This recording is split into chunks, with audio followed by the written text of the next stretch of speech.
Right, people, hello. Welcome back to The Ripple Effect. I'm joined by the lovely Nieve and Cai has sat down. Producer He's Kai not is here with lovely. us. Yeah, I was going to say, am I not lovely? No, you're useful. And we're going to do some Would You Rathers. We thought it'd be a bit of fun.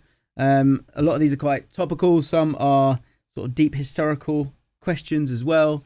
And we will see how we feel about a few of these different ones. First one, pretty easy, pretty topical, I guess, as well. Would you rather take over from Pep or Amorim at the end of the season? That's the easiest question ever, no? Pep. Well, I guess the point is expectation here, I think. Put me an argument forward where anyone would rather take over at United. I think if you can be... Some people would salivate at the opportunity of being the guy to go from here to here. Whereas I think with Pep, look, they looked really, really good against Man United. And I thought the way they played was great. But obviously, you know, lost against Brighton. Actually, prior to that game, had a bad start to the season. And Man United are struggling right now.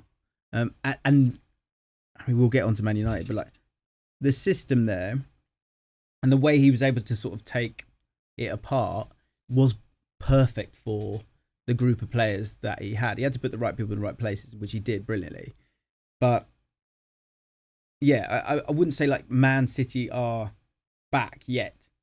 I still think you can get at them if your counter-attacks are strong enough, which is always going to be a thing against Man City.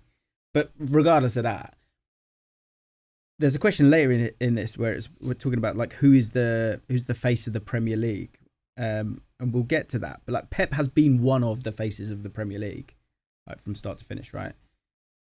So to step into those shoes, that's hard. Like there's no way you're gonna exceed expectations. Or I think it's very, very difficult to truly become a great at Man City. Maybe more so than... I mean, I guess the one thing you could chuck out there is that Arne Slot's done brilliantly replacing Klopp. And maybe this team, which has so much more dynamism than it did a year ago, and has Rodri back, maybe they are pretty set up for the next 4 or 5 years. But they are massive shoes you got to fill. I don't know what his shoe size is. 12. Is it? Yeah. Oh. Huge. Yeah, no, to be fair though, I actually don't think the expectations at City are ever as high as you'd think, in the sense of, from a fan point of view, I think they're some of the most patient fans. So I don't think if you took over from Pep at the end of next season... Where have you got that from though? Do you not agree? I don't think City are particularly... I don't going think to get you've on your back. But how could you not be patient? I think historically, like the Oh, you're saying they've had long no reason to... Yeah, that would be my take on that. But I almost think like the way they are with players that underperform, I don't know, I don't ever really get the impression that they would not hound in the way that certain, like the other successful clubs around them. I don't think they're a hounding team. Yeah, I get what you mean. Maybe that's the... Well, you're on Twitter more than I am. That's the noise of Man City is less, isn't it? Generally, yeah. But you can hide a little bit more easily. See, with a lot of fan bases, you hear who's the loudest, but now it's kind of like who's the funniest. Right. Now West Ham, they're doing some weird stuff at the minute. I can't say what it is, but it's pretty weird. Okay. But I'm enjoying it. Right. What are they? Just editing Potter's faces on. Yeah, that's the problem. I think you said that. We were watching the game and they go, oh no, now I can't remember who we were talking about. But now, that's it. And Burma's missed a chance, so there's going to be a picture of him with like, you know, 10 stone. Yeah, much bigger, like on Twitter. That is the bizarre thing. We can get to that as well. Like, have you seen this Amorim thing? The Amorim burner account? No. So I think we're in such a scary like world now where like people just can either change things or decide things. So there's a Twitter space with Harrison, Man United fan, does the overlap, the breakdown, very good channel, and someone's come in and he's sort of defending Amorim, and he sounds like Amorim on this Twitter space. What? Well, I don't know when the time of this is, by the way. Like when is the Twitter space happening? Because that needs to match up as well. But anyway, if you go back through this account of this person who sounds like Amorim, defending Amorim, as it goes back, it's kind of constantly following Amorim's career. And what's his name? Like Mamarim. Mamarim. It's just called Ish. Ish, right. There you go, shout out. And everyone's like, it's his burner account. And stuff like that can become like massive. Like, and these jokes can like, he's going to have to answer a question on that. And like, as if Amorim's like, right, let me just see what Twitter Space is on so I can defend myself because that will calm it down. Like, that just doesn't, I know that happened with McBeal, but like, I just don't see that happening with the Man United manager. Still a human being, though. His account's quiet now. It's just a few retweets and that's it. Nothing. It's just not. His profile picture is Amorim as the sporting manager kissing the trophy. But his cover photo is Klopp. Yeah, that's the problem. But it's not a problem. The point is, if you're going to be an Amorim burner account, why would your profile be Amorim? Anyway, the thing is, And why I'm would you talking sound about like it. Amorim? The thing is, I'm talking about it. You know The best way to about tell it. a lie is to be as close to the truth as possible. So, do you believe be in this onto burner something. account? I mean, I've never seen using my educated opinion. I've never seen it before. Right, probably not.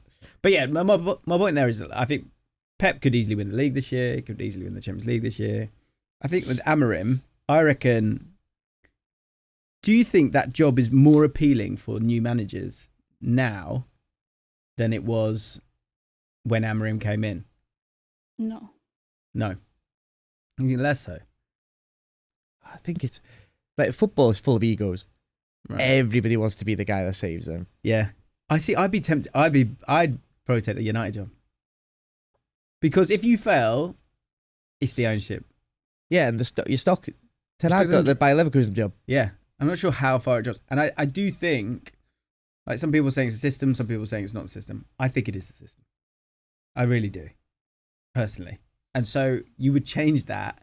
And that's such a great start with the Okay, so support. if Amorim leaves Man United tomorrow, what's his level still? Where could he go next week? There's always a home for him in Portugal. Saudi would probably go for him. Where's the best club he could go West to? Ham. Which he turned down, didn't he? Yeah. What's the West? That's a good question. In the Premier League, I think he'd have to go elsewhere first, wouldn't he? Amorim. I think he would. I think he'd struggle to like 8 wins in 30, is it? Or 20? Or I can't remember which one it is. 28 maybe, something like that. 30. Is it? So yeah, to get another job in the Premier League, I think a lot of people would be like, really? Like, I think he's maybe Germany work, maybe Italy. Inter? Would they give it to him? Similar formation? If he's cheap. That's why they got Kivu, because he was cheap. I guess he's probably less cheap than he used to be. So you'd take Pep's job?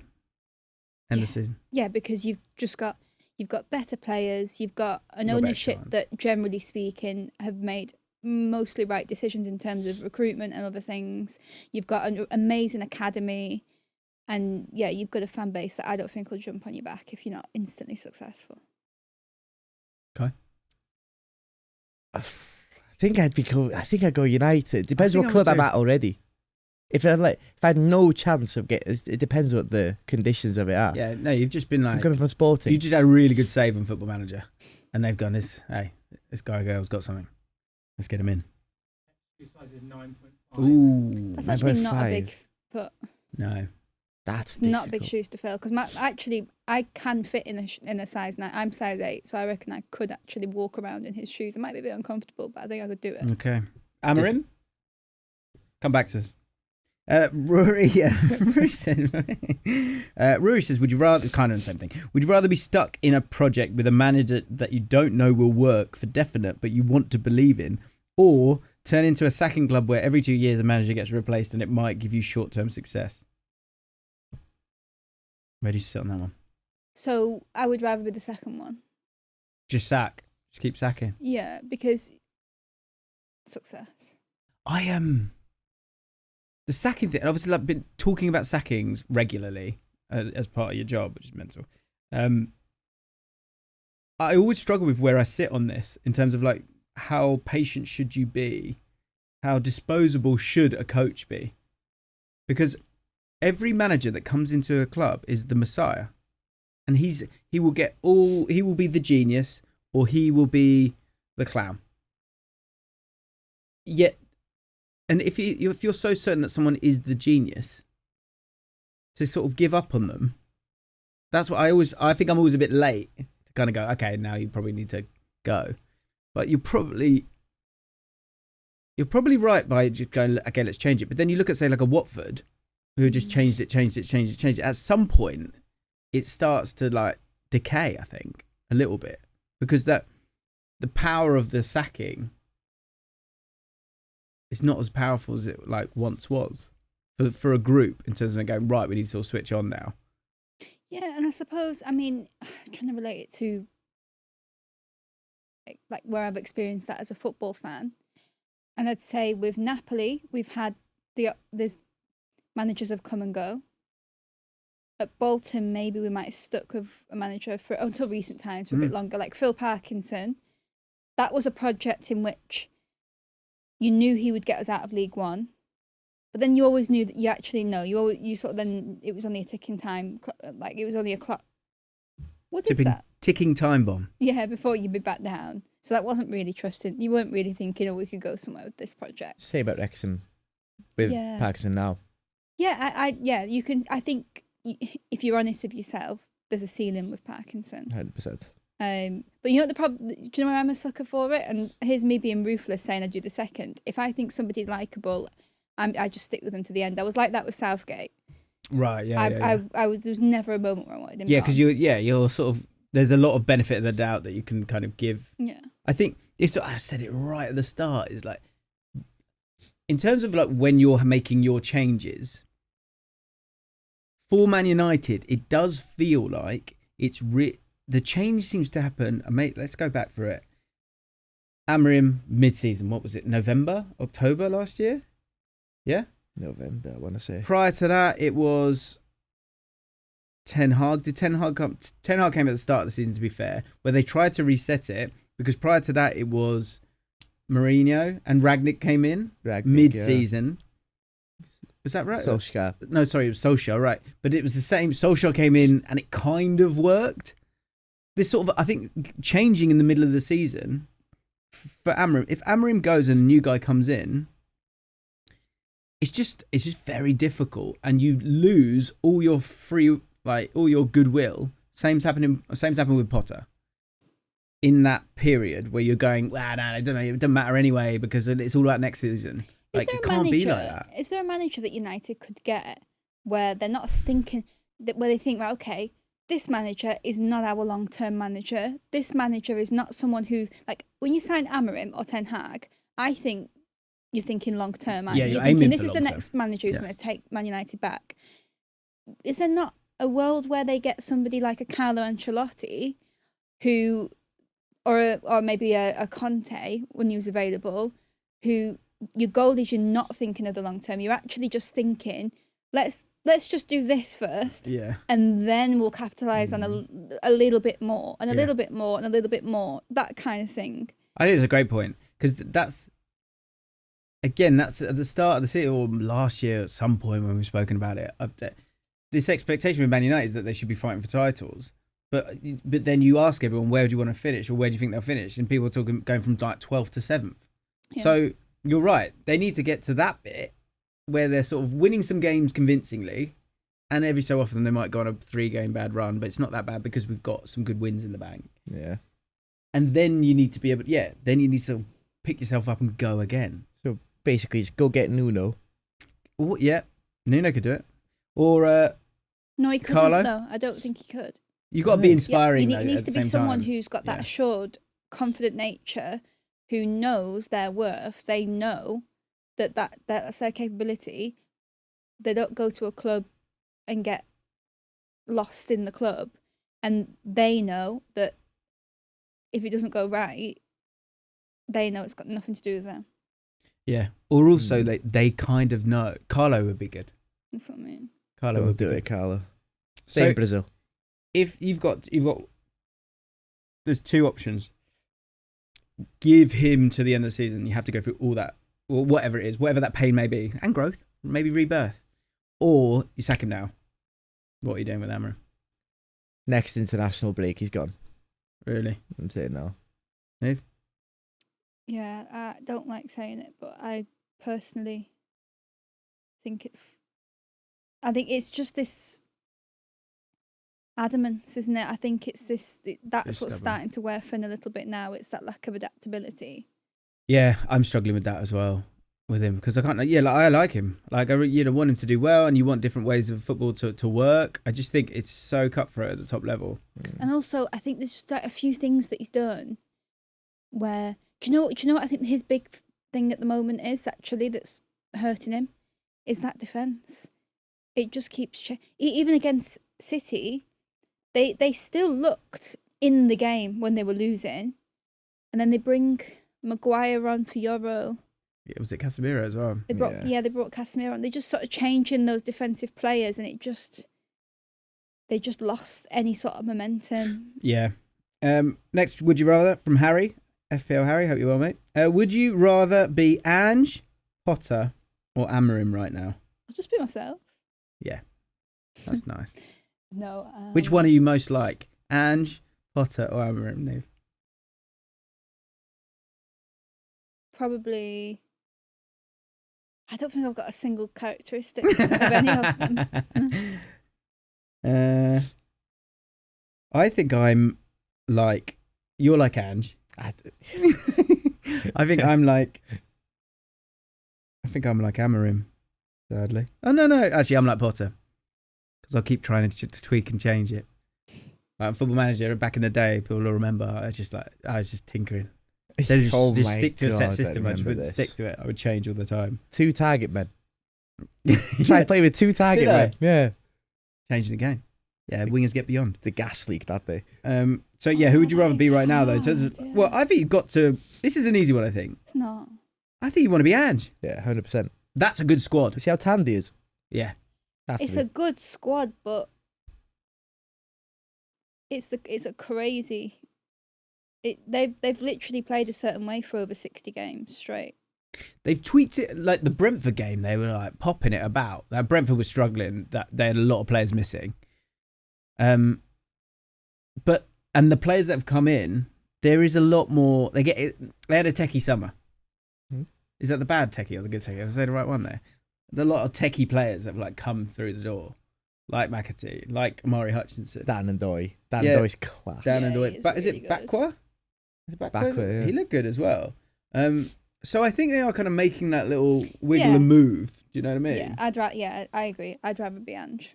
I think he's got an opportunity there. Yeah. I think that's a great club to manage He's got as the well. Greek Fans are thing great. going on.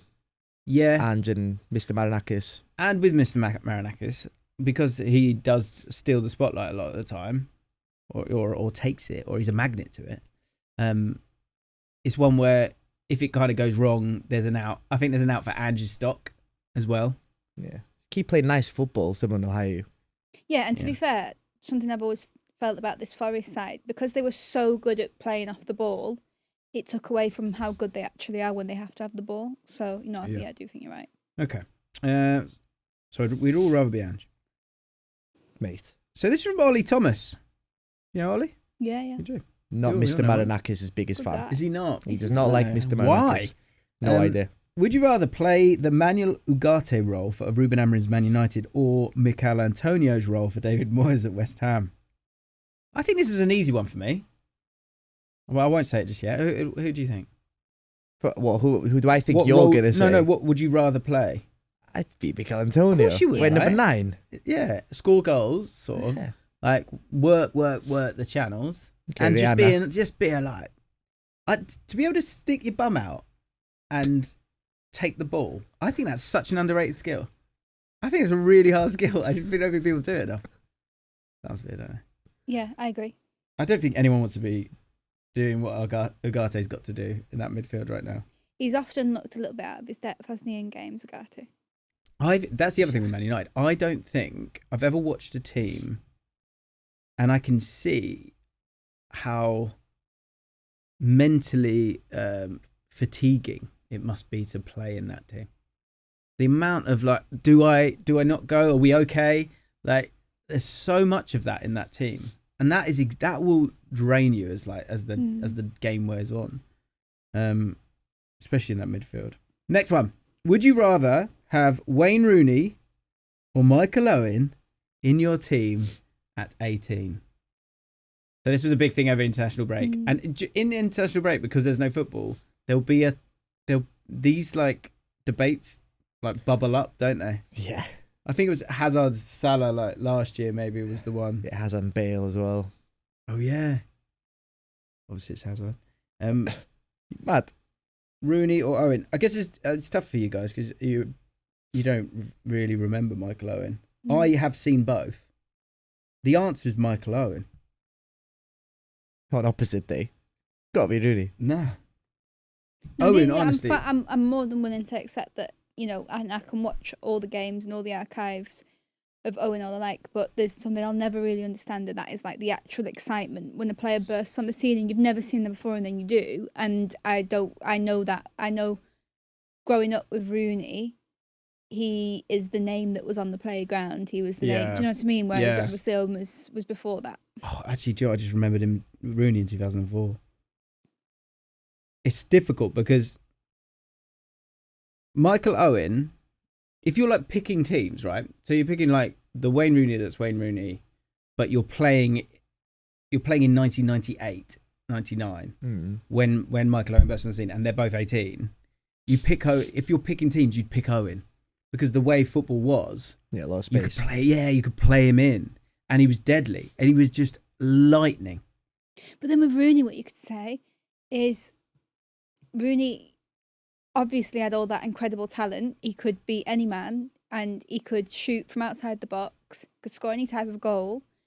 But also, he would be like, just like, go get stuck in. He'd be like, go get him, Rooney. And like, he just has that animal. You know what I mean? Like, just he's like, I want to play that on my team. And also, but the question is at 18. I was gonna start. This is hard to not just say things that he is all his career, isn't it? So that's it, and I think that's why it's really interesting. And I also think that Wayne Rooney 2004 outrageous, but Owen was just as outrageous in 1998.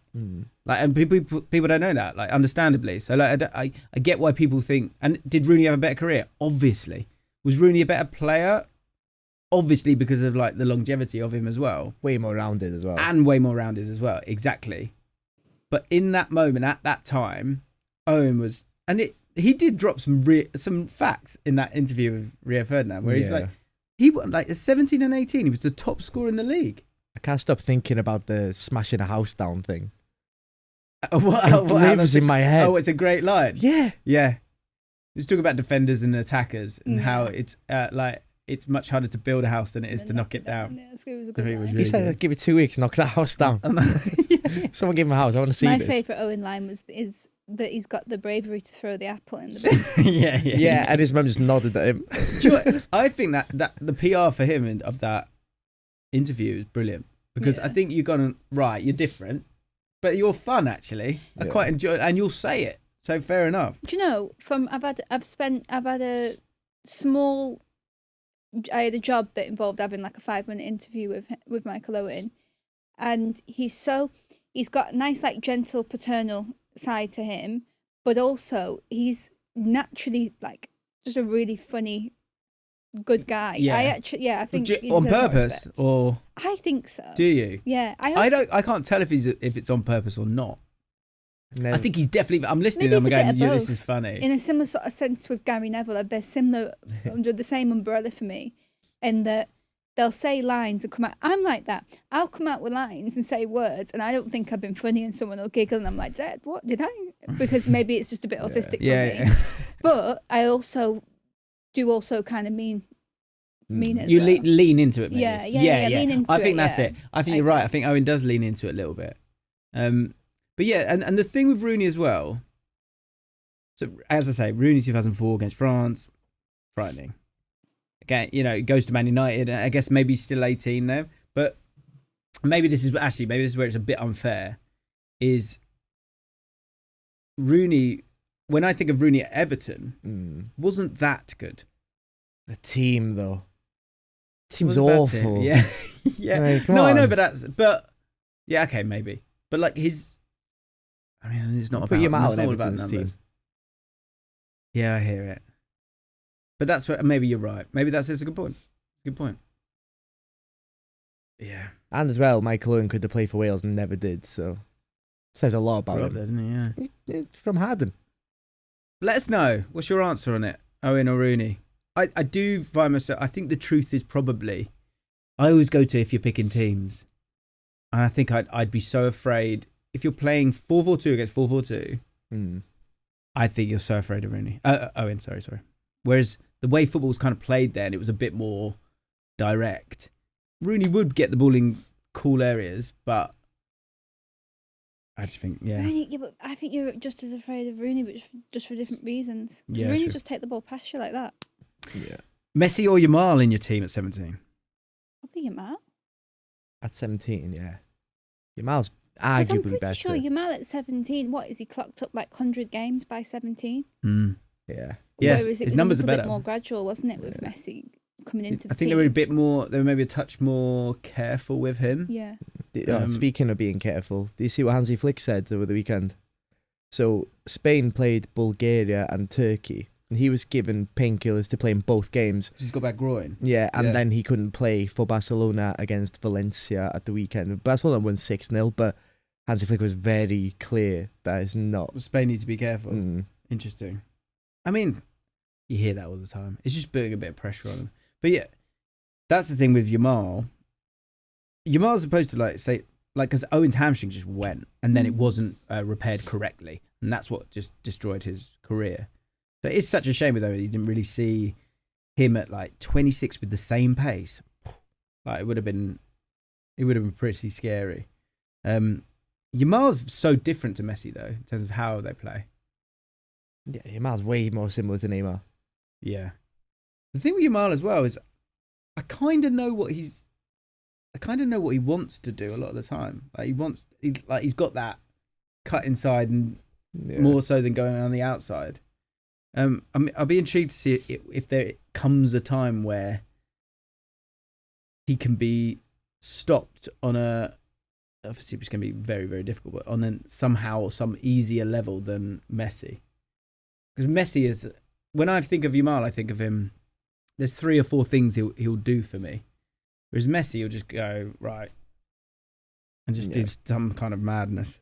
But that's a different question. Though, El Clasico, Yamal, every time he got the ball, everyone kind of went like that, or they went, yeah. There was just noise because he looks like he's about to do something crazy every time he gets the ball. He's so exciting. Well, because to that point, he's so much more influential at 17 than Messi. But you could also say that the reason for that is because of the where the team is at the time that they break into the team. So you've got this established team with legends at Barcelona, still the guy at that point. And then you've got with Barcelona this transition and a lot more use. Well, and they've always used their academy, but you've got a real spine of the team is the academy, and there are games where. Well, throughout the season where you think without Yamal, I think it was Osasuna they played and Yamal couldn't play and they lost. And it was oh, wow, okay. Yamal almost needs to play every game for them to be the best version of them. So maybe if you throw Messi in that and he had to have done 100 games by 17, maybe he would have just been just as good as Yamal. They could afford to be a bit more careful. That's true. Yeah, that's true. It feels wrong for the answer never to be, not to be Messi. I mean, it's 17, isn't it? 17. Messi at it's 2021 where people started to go, yeah, this guy's good. Right, this is Rogue, and it's not totally a would you rather, but I love this tweet. So, at Goated Adele.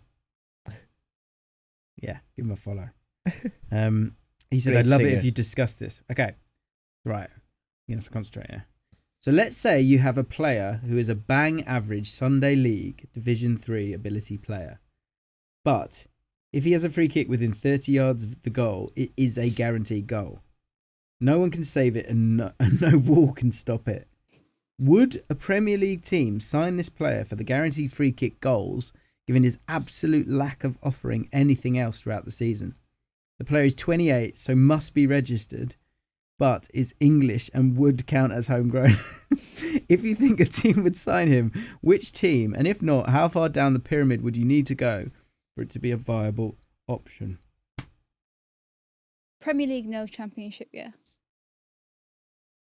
I think, like, obviously it's called the ripple effect. When you think of the ripple effect of having that player in your team, there's two things. There's one, can you get his fitness up to get back into shape and to not be a problem, right? And if you think, like, I thought about this a bit too much, but like, if you play like a 4-4-2 mid block and he's part of the two, right? You won't be like, because you're a mid block, he's just got to kind of mark the space. So 28-year-old guy, like, how bad has his fitness got to be? Like, he should be able to kind of like do that, right? Outside of that, you don't really try and get him the ball. The second thing that's important here is that once you are in the 30-meter zone, so if I was a manager of this team, once you're on the 30-meter line, was it 30 meters? 30 yards. 30 yards. 30 meters would be nuts. Yeah, that'd be amazing. 30 yards, I would put a cone just by the side of the touchline, or a flag, or whatever, on either side, so that my team knows when you get in there, go down. Then the other team would just actively look at that and be like, oh, yeah, when you get there, Be careful. Yeah, and I think referees would be looking for it too. So that's the problem there, because you need to you would be trying to get as many free kicks as possible to rack up the goals. Then by having a player that's not that useful in open play, the opposition can afford to push you back a little bit more and not be in that area as much. And then when you are in that area, I think we underestimate the ability of the team to not give away that many fouls. I think Premier League, I think as high as you can get, honestly. I think that's such a weapon. If you think set-piece goals in Arsenal, Arsenal, all those set-piece goals, if you get within 30 yards, guaranteed goal, I think Premier League. I think he's going right to the very top, this lad. One or two moments in a game versus a whole 90 minutes, though. But would it be one or two? I think you get 5 or 6. If you're starting 5, depends on the quality of the rest of the team as well. So if you're in a relegation fight, I'd say no. I'd say this is a no. And the reason why is because if you're going to spend most of the game in your own half without the ball and concede loads of goals anyway, in those 90-minute games, having a player who can score set pieces is really not going to benefit you that much, I don't think. How do you get the ball to that 30-yard mark as well? That's a good point. So you kind of want to I'd get a target man. Do you know what I'd get? Pick up the phone and go, Glenn Murray, get him in because he's brilliant at winning fouls. Yeah. And just get up, see if you can get into that area. Grealish comes in, definitely get Grealish in. I think he's going right to the very top. Assist? Huh? It's an FPL assist, though, Is it? If you win the foul and they score.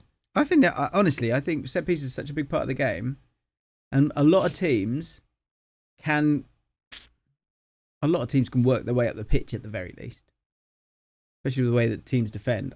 It'd be fascinating to see it. I will say there was a player I asked my mate. He played for Brentford. He was called Ryan something Williams. That's it. Thank you, Ryan Williams, and he played a couple of games for Morecambe, but he was unbelievable at free kicks. Brentford, because I think that was part of this as well. Is there a team that would buy him? Brentford bought this player, and I was like, why have you bought this guy? He's not Championship level. He basically didn't play for Brentford, and I think this is right. He actually just sort of kind of became a bit of a coach for the academy teams to teach them how to shoot the way that he was able to shoot. Also, this player could be a substitute for the last 15 minutes. I think that's that as well. So you have that in hockey. Yeah. You'll have a guy or girl who's amazing at those set piece shots.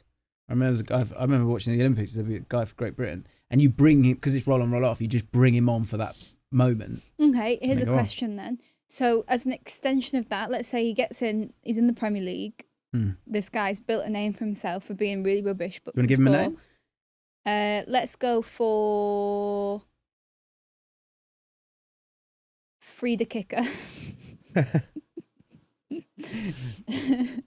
Frida Kicker. Yeah, that feels like more of a he's Norwegian. He's Norwegian. Oh, Frida, yeah. And then actually no, because that doesn't work. Ignore me. He's half Norwegian, half English. Yeah. He's eligible for England. Oh, it's like Haaland.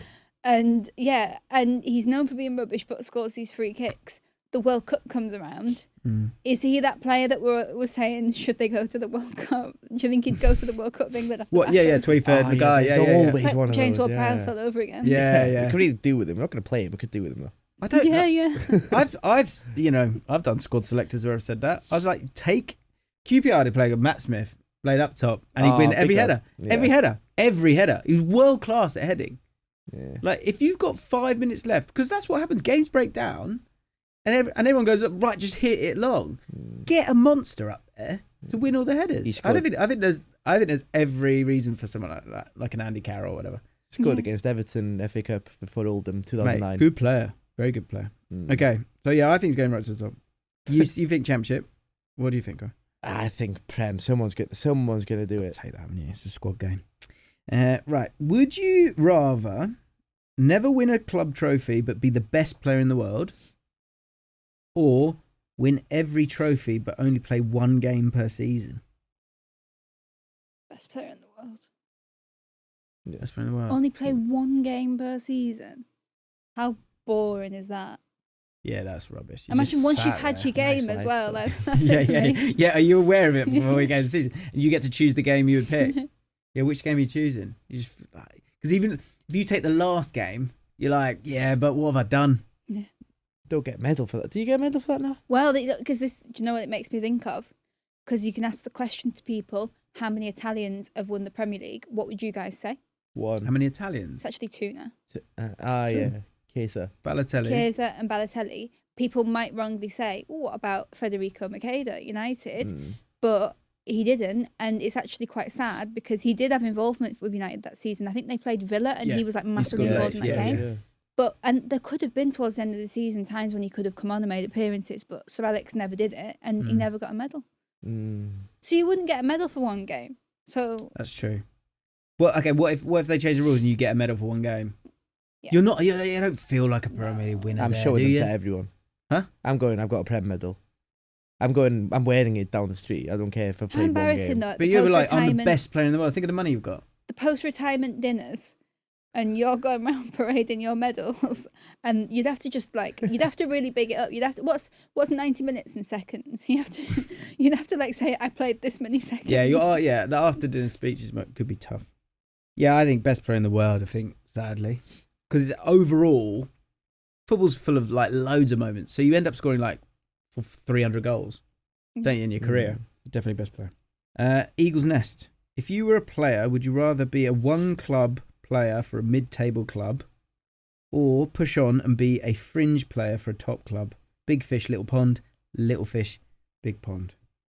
Scenario. This is slightly different to the one you've just said because a fringe player could still have a decent involvement within a squad.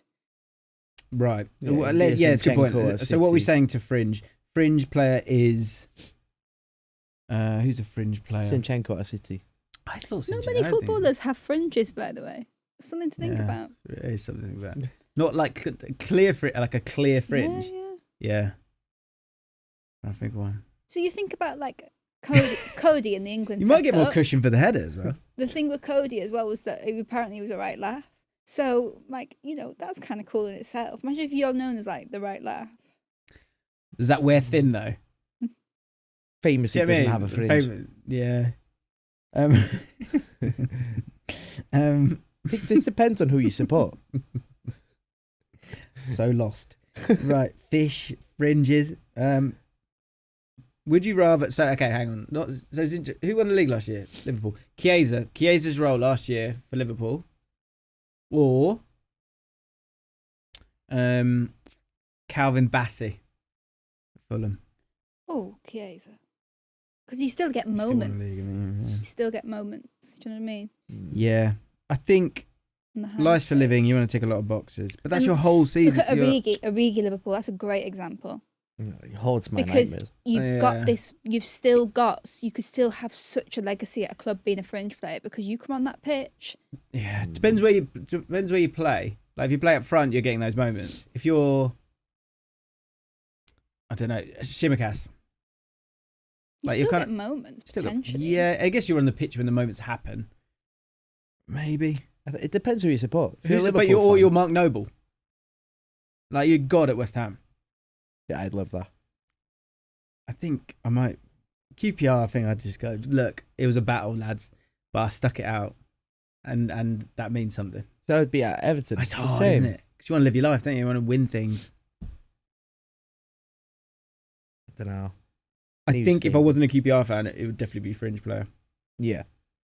I am a QPR fan, so mid-table club. Would you rather be Liverpool manager now or at the start of last season? Ooh. Do you think it's a harder job, slot this season or last season? Or at the start of last season? What size, Finn, what are Klopp's shoe sizes? Not sizes, size. Well, it can be different. Might have two different. Yeah. I reckon 11 for him. Yeah, it feels 11, doesn't it?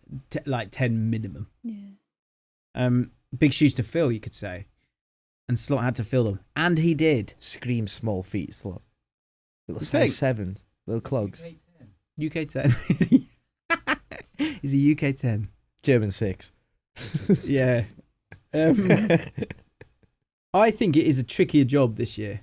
I know that sounds bizarre because you've got so many like weapons, but there's a bit of overchoice there, maybe. And I think he's going to find it a lot more difficult to balance this team than it could last season's team. Do you know what I mean? You knew who the guys were. Yeah. You knew who the top guys were. But then you could also say that we only know that because we then saw it. So we never knew Gravenberch was going to do that until Slot did it. You're right, and also I think in a different world, Salah doesn't have that kind of season. Like it not fall for him, but like you have moments where that pass that's played and he makes the right run at the right time, right? He was unstoppable. But so if you did 10 of those seasons, Salah probably has, we're being not generous, but like say he has 6 of those seasons. So the other 4, you're going to be a lot of points off because I think he scored and assisted in so many games last year. So that's the kind of argument I think for last year to step into that, which I think generally is considered a very difficult thing after Klopp. But the team was settled and set. Mm. I do think it's a bit trickier this year. Yeah, I agree. I think we're seeing that. Yeah. Yeah, I think when he came in, because the team was so set and it was a really good team anyway, the changes didn't have to be like macro changes, like completely changing how they play. So we could do the little nuances, like bring Gravenberch in. It is a change, but it's not a like total structure change. And he himself, as a human, was like had his 6 months. So he'd been in the country, like or wherever, or however it was, probably the whole season, wasn't it? The season 4 he was barely playing. Was there the whole season? Yeah. So out of position as well. Well, we now know out of position. We didn't think it was, did we, at the time? He was playing at left centre mid, but it was at Ajax. He was a DM. Yeah, at Bayern he was a DM. But he'd play 8 in a sometimes, 2 didn't he, as well. Yeah. I know what you mean. So yeah, what's your answer? Last season. You're right. Yeah. But then, how much of these players that Arne Slot's got this season, if they were all players that he was desperate to get, then maybe be excited to sink his teeth into a project that feels more his own. Do you know, there's more ways to fix it this year. And also, I will say something to you. Going into last season, let's forget the actual season itself. Going into last season, Liverpool, Premier League title challenger. Not everyone. At a push. Yeah, at a push. This season, the question is, how much can Liverpool win? Yeah. So even though I know it's been a bit of a, I mean, to be fair, they've somehow found a way to get the job done. Winning, yeah. However, there are things where you think, oh, there may be a bit of tweaks needed here and there defensively. But yet the ceiling is frighteningly high. So maybe there's a little bit more risk this season, but the reward could be astronomical. Like, I genuinely, if you told me in 1 year's time we're going to look at this and Liverpool are going to win the treble, I'm not going to hit you in the face. Whereas last season I might hit you in the face. It's true. And I think like the depth of ways, if you could be ruthless enough to leave a star out, that's the biggest question. Say with Southgate, like I'm not comparing the two, I'm comparing the situations where people get angry. The point I'm going to make is that he had so many kind of assets there with England and he was trying to get everyone in. And it's one of those ones where there's always that debate. Like, you could kind of go, oh, Harry Kane, it doesn't work. Go, what, so you're dropping him, are you? Well, no, obviously I'm not dropping him. So that's the thing that he'll have to do this year is he brave enough? It's not even brave enough. Like, is he decisive enough? And I'm sure he probably is, to go, say Isak is just not working. Would he really, really, really drop him out for 6-7 games and play Ekitiko, who started the season pretty well? I think Would so. he be willing to do that? That's what I'm intrigued. Or Verts, like some people saying Verts struggling a bit right now, right? Would he be brave enough to go, the balance is wrong here, you're going to have to come out, and you're from February onwards, you're not going to play. That's going to be a really tough thing for him to do. I think the general squad's respect for him, the core members, I think... For Arne Slot? Yeah, I think that he's gonna have that bravery. And also the fact that what's so brilliant about Slot is his ability to use a squad and use substitutes in the game. So if you don't start a game, you don't start a few games in a row, you still know that you could end up having an integral use in a match, and he knows when to bring who on and who to bring on. He just seems to just know. Yeah. So yeah, I think I go this season. Yeah. Would you rather? Oh no, that was one for me. Do I want to answer it? I'll quickly answer it. I don't know if this might not be a job you want. I don't know. Would you rather be the host of Match of the Day for a season, or be the main host for the TV broadcast of the World Cup final with your nation as finalists? You'd want to be in the ground, wouldn't you? Yeah. Don't know. I must admit, I chase the moments on my channel sometimes, don't I? And like to be a part of history and make a bit of something. So I think I would quite like the idea of getting to have an involvement in history. I totally agree. It's World Cup final for me. It's always been that. And Like also, to be there in that moment, just so cool. Imagine if it was both my nations as well, England and Italy. Would you like that, or would that be preferable for you? I must admit, and people hate this, but I'm saying it. In the Euros, I loved the fact that I couldn't lose, and people You couldn't win. hate that. I could only win. And, because I knew that if one nation wins, I call this side of my family after the game. If this nation wins, I call this side of my family after the game and have a really nice conversation either way. Yeah, that's pretty cool. Yeah, World Cup final. Yeah. Honestly, that is such the pinnacle for my career. This is why I've always said, like, I'd love to present that World Cup final, is that opening link of the World Cup final. To go, everyone's nervous, everyone's around the telly, and it comes in, and the opportunity to go, are you excited? I'm excited. In terms of connecting through a camera, I can't think of a better way than that. The whole nation and you're all being together. That's fucking class, man. Anyway, would you rather your club win the Champions League or country win the World Cup? Bolton win the Champions League, what a run, or Italy or England win the World Cup? If it's difficult because Italy are a nation that there usually isn't more than like 15 years where you don't get something. Sort of Euro or World Cup. Yeah. So that's such an achievable prospect, and so I would pick Bolton over that. England's a whole new story because I can't even. It gives me goosebumps thinking about how that could bring the nation together. A World Cup victory. Wow. Yeah. Yeah. Imagine especially walking with the streets of everything England going on after right a World Cup victory in England. my fear with it is someone would spoil it. No one could 100%. spoil it for me. No one could spoil it. The rise of the lunatics. Yeah. Okay. No one could spoil it because you take it and you choose to have it in the way that you want to have it. And I know that because I'd probably end up watching it, maybe go back home and watch it, and I'd watch it with the people I've grown up with and my community, and no one could take away that unity. Yeah.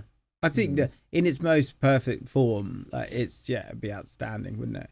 It'd be incredible. QPR though, for me. Yeah, if Bolton won the champion, I might have Honestly, I'd melt. If I'd literally be a Bolton won the blob. Champions League though, that means we've got to get out of League One. Yeah. Get out the Championship, get into the top 4. Oh my days, we'd be on this mission. What the heck? So similar question. Okay, so you can see into the future. This is Slick Venom Vic, and you can pick whether your team is mediocre in the Premier League for the next 80 years, mid-table, poor cup runs, etc., or a Leicester journey, winning the league, an FA Cup, Champions League semis, but then goes bust in 30 years. I'm so sorry. I know, it's fine. I'm so sorry. I didn't know if I should flag an answer there. Honestly, if I wasn't reading it, I probably would have phased out too. So your team is mediocre. You can look into the future. Yeah? Yeah. Your team is mediocre in the Premier League for the next 80 years. Yeah. So they're in the Prem. People are talking about them a bit, but not too much is happening. But they're there. Or it's like a Leicester journey. You win the league, FA Cup, Champions League semi-finals, but then the club goes bust within 30 years. It's Fascinating. no joke going bust as well, by the way. You've been close, haven't you? Talk to Berry as well. That, oh my days. This is not as simple as just falling down a few leagues. Because Bolton have fallen down a few leagues, got to League 2, nearly went bust. But we didn't really. You know what I mean? So it's like, it wasn't that bad. Berry, I mean, fair play to him. Like, still had 5,000 on the return game, 1,000 season ticket holders. But it's not the same. And it's hard. Oh, right, to return, to get yourself going again. That's interesting. I think there's a selfish decision and a sensible one. The sensible one is you go, look, a club is so much more than winning a trophy or not. Like, look at 80% of football teams that we all support. Like, us three in this room is a great example. But selfishly, I'll be, this is my turn right now. So I want to experience and tick off those things. I think the correct answer is Teenage Nieve would have been fine with success and then going bust, because Teenage Nieve that would get to every game, honestly, that I get value out of no matter where they are, no matter where my club is, just going watching football with people that know, having a bite to eat.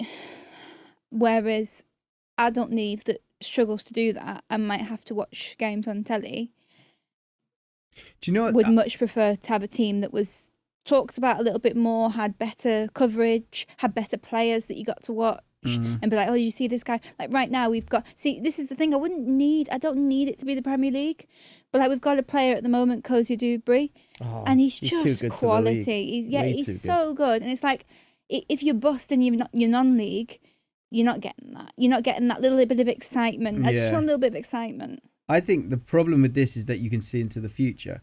If it transpired that I leave this earth and I know that my son is going to QPR with his kids,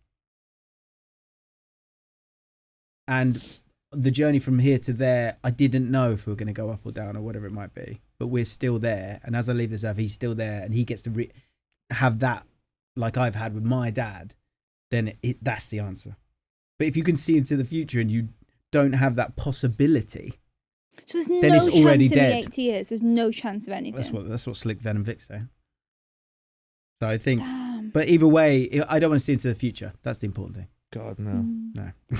Well, it's better for you, mate. But nothing. Last one or two. Okay, this is one I thought was interesting. We'll maybe finish on this one.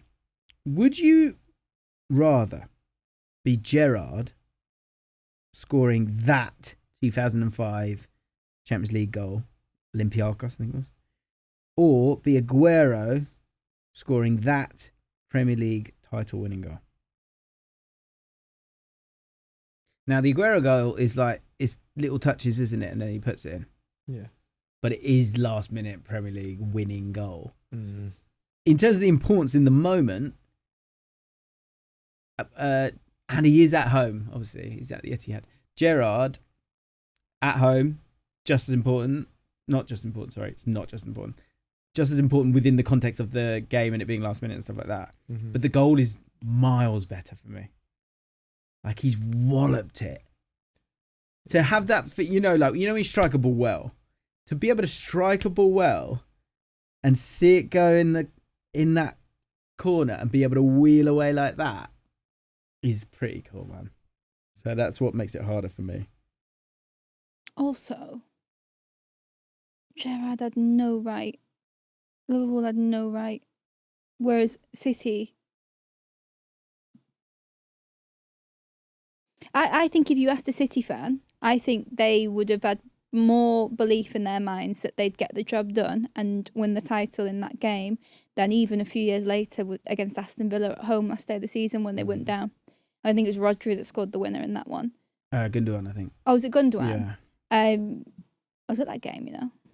and they did not think that they were going to get back into that game. I remember chatting to The Villa City one. fans. Yeah, they did not believe for 1 second. So I was at the other game. I was at the Aguero game. Oh, QPR. So the thing with that, and I think the answer is Aguero, because just first title is massive, and they'd thrown it. They couldn't not beat us. They had to be surely going to beat us, and they were 1-0 up, and they were against 10 men, and it got to that point where they'd thrown it away. They just couldn't score. And then he chucked, Dzeko up there, Balotelli up there, and he got it done. I guess the only thing is, it's off the back of a goal that had just been scored prior to that. So I'm just thinking about the feeling of that moment. But I think the Aguero goal is just it's outrageous. That one. You got to back yourself to take your shirt off perfectly though. Yeah, by the time that goal gets shown, you have to take it off cleanly. But you don't know that. You don't know what's happening in that moment. You're just going for it. What goal do you think has been the most euphoric goal in history of football? Great question. Not the best. Most euphoric goal. So I think it's got to be late, hasn't it? Yeah. It's got to be last kick, hasn't it? Yeah.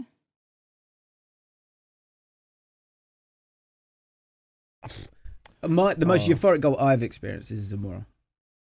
The Zamora goal. Oh, I've had a few actually. Bellingham's bicycle kick in the other summer was outrageous, but Zamora for it to be QPR in the last minute when we were down to 10 men, that's mental. I've got two. One, Ben Woodburn versus Austria in 2017. We were every 80th minute, all the fans in the ground in Wales sing the anthem. Last note, he scores. And Really? it's never happened since. So and cool. we always try That's to do so it cool. again. And then second, Croatia away 2023, we started a new chant, not us, but the Wales fans in the away end. We were doing Wales away, I like it, and then Hibs have taken it since. And we were doing it for 30 minutes, tops off like this, swinging the tops around their heads. We're 1-0 down. Nathan Broadhead, 90+6 scores. And then all the players come up after the game, take their tops off and start swinging them as well to the tune. That's such a good question. I think you can. I can only grab at things that I've experienced. So some more that are a little bit more niche. Jonas Gutierrez. Just because the context behind it. Right, to come back. Yeah, the redemption story. That's amazing. Who was the dude? And he scored. This is not necessarily euphoric, but I imagine if you were in that stadium, you felt a feeling of bewilderment that you'll probably not feel again. Scotland, Lee Griffiths, he scored a free kick against England. Then he scored a free kick from the exact same position. It was the exact same free kick again. Yeah. And it's Scotland over England too, so that was double for them. Yeah, there's some great. Again, look, it'd be interesting to know the different. There's got to be something. What's the best one out there? Give us your comments. I'm thinking Ben Watson, 86 minutes in the cup final. Yes, it's unbelievable. For Palace fans, but the goal was sort of halfway through the first half, so that makes it maybe a little bit different. Also for Wigan, the Will Grigg one in the Wigan Man City game a few years later, and I was at that game. This is so weird, and it was City were all over Wigan. And then they brought on, was it Fabian Delph got sent off in that game? But they brought on Kevin De Bruyne. And you thought with the substitutes they made, they started to, they already did a good team, but they started to really bring the big boys on City. So you thought, right, they're about to get the job done now. They've come here, they've come here to sort, to win. And then Will Grigg just gets this counter-attack. And it's such a good goal. This is another one that's very niche.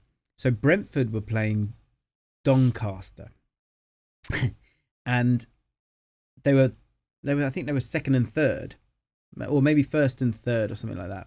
Basically, whoever won that game, if Doncaster, it was 0-0.